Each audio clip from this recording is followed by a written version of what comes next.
je lirai pas un passage, mais vous avez déjà une vision un peu du ton qui est donné à travers les mots utilisés de Mina pour écrire ce livre.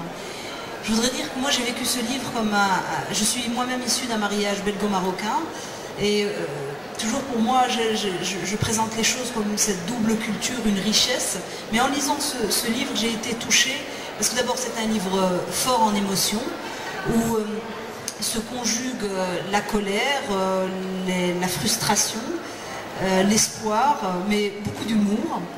Et donc, ce livre aussi interpelle sur les relations intergénérationnelles. Donc, vous avez vu un peu la relation avec son père et sa mère. Et puis, il y a aussi une autre facette de ce livre qui m'a profondément touchée. C'est de se dire avec quelle lucidité l'auteur a écrit ce livre. C'est-à-dire qu'au-delà de tous les tabous, au-delà de tous les complexes, elle a mis à froid, elle a déposé sur une table les frustrations que peuvent vivre certaines personnes d'origine étrangère. Et puis, on sait que dans les communautés en général, non pas que maghrébines, mais dans toutes les communautés, l'autocritique est très très difficile à accepter, même l'autodérision. Donc, elle a pu, à travers ce livre, nous faire vivre la réalité d'une famille marocaine, avec sa richesse. Donc, parfois, on est un peu choqué par les propos qui sont utilisés, mais comme vient de dire ma collègue, c'est vrai, on a envie de dire, mais enfin, c'est vrai, ça existe réellement. Et moi, j'ai fait la démarche de le lire à des amis, et à la fin de chaque chapitre, elle me dit, mais tu sais, mais moi, j'ai vécu ça. C'est exactement ce que j'ai vécu. Mais je trouve quand même qu'elle y va un peu fort. Moi aussi j'ai été très touchée par ce livre, peut-être pour des raisons un peu différentes. C'est intéressant d'ailleurs de voir à quel point chacun a perçu des aspects différents.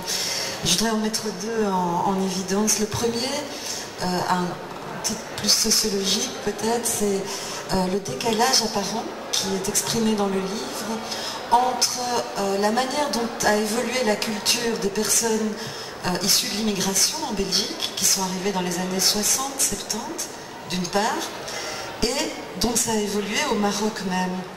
Et donc quand ces jeunes filles issues de l'immigration en Belgique retournent au Maroc pendant les vacances ou à d'autres occasions, il y a un ou deux passages où on voit que les jeunes filles marocaines se moquent d'elles en les traitant de ploucs, parce qu'elles portent le foulard, elles sont vêtues un peu fagotées, etc. Et donc, ça m'a interpellée parce que ça m'a renvoyé à des conférences auxquelles j'ai assisté où des féministes marocaines interpellaient les féministes belges et françaises en leur disant « vous n'êtes pas assez sévère, vous n'êtes pas assez exigeante ». Par exemple, en tolérant le port du voile à l'école, vous sabotez notre combat à nous, ici au Maroc, pour la laïcité. Alors je voulais savoir si ça m'aurait intéressé de vous entendre sur cette question. Une autre question qui m'a beaucoup interpellée aussi, c'est évidemment ce qui apparaît dans le livre, les rapports, la manière dont se construisent au sein de la famille, de cette famille-là en tout cas, les rapports entre les filles et les garçons, et comment on construit les rôles respectifs des uns et des autres. Et comment les filles finalement s'en sortent difficilement humainement, mais quand même très bien socialement. On voit que c'est des filles toutes très battantes, qui veulent réussir à l'école, qui en même temps se font un point d'honneur d'être de bonnes mères de famille, mais en même temps c'est très lourd à porter, tout ce fardeau. On voit moins comment ça se répercute sur les garçons de cette génération-là. Oui, donc, compte tenu du temps qui nous est imparti, donc 4 minutes à peu près, et ma fâcheuse tendance à parler beaucoup, j'ai préféré rédiger un petit récit qui rend compte un peu de comment moi j'ai vécu cette lecture. Tu t'appelles Aïcha par Joséphine nous plonge dans l'univers de l'immigration marocaine de Belgique. Tamimout et Aïcha ont 40 ans, tout comme les accords bilatéraux entre le Maroc et la Belgique.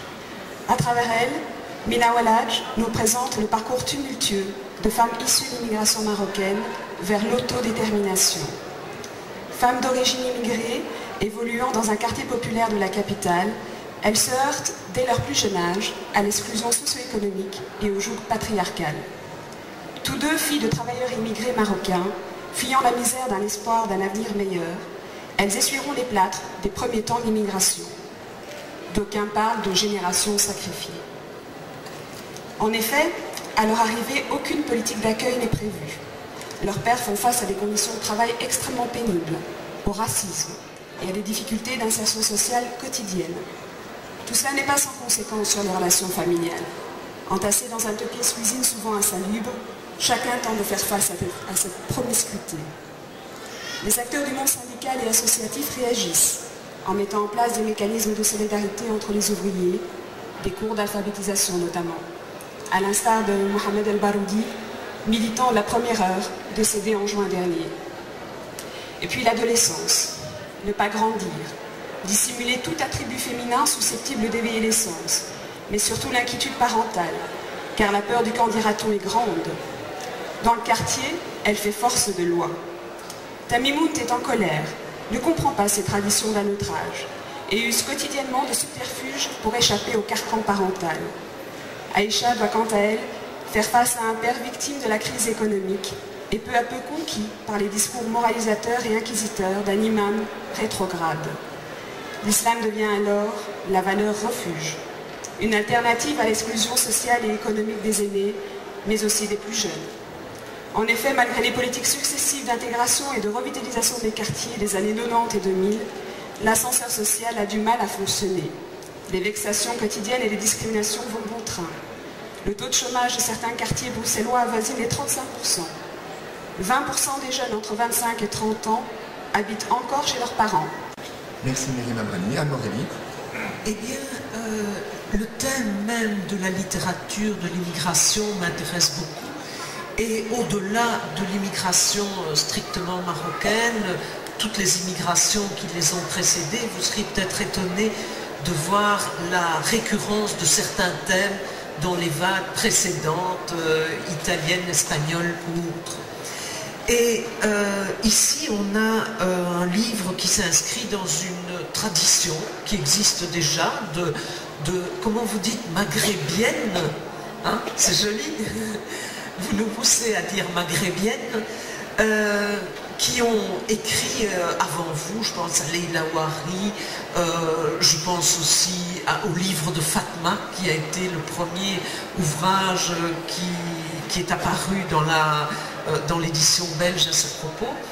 Et je suis sûre qu'ici vous apportez quelque chose de nouveau, mais qui rejoint évidemment les préoccupations de ses précurseurs. Je pense aussi à Malika Madi avec Nuit d'encre pour Farah, etc.